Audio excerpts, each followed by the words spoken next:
मेरा नाम एडवोकेट शारदा बिश्नोई है और मेरा ये निवेदन था कि जैसे आपने कहा कि एक माँ जो होती है एक हैवान को यानी एक जानवर को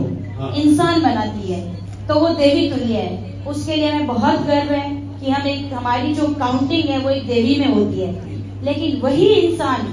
बड़ा होकर उस माँ, उस बेटी, उस बहू, उस पत्नी को एक हैवान और शैतान बना देता है कि वो कई बार अपने बच्चे की हत्या करने के लिए मजबूर हो जाती है और खुद का दहन कर लेती है, खुद एक सूली पे चढ़ जाती है। तो ऐसा क्यों होता है कि उस देवी को इतना मजबूर होना पड़े कि वो इंसान जिसे घड़ने वाली, इस संसार में लाने वाली और दुनिया समझाने वाली माँ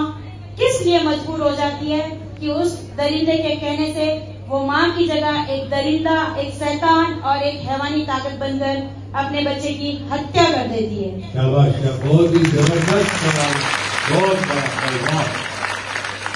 आपको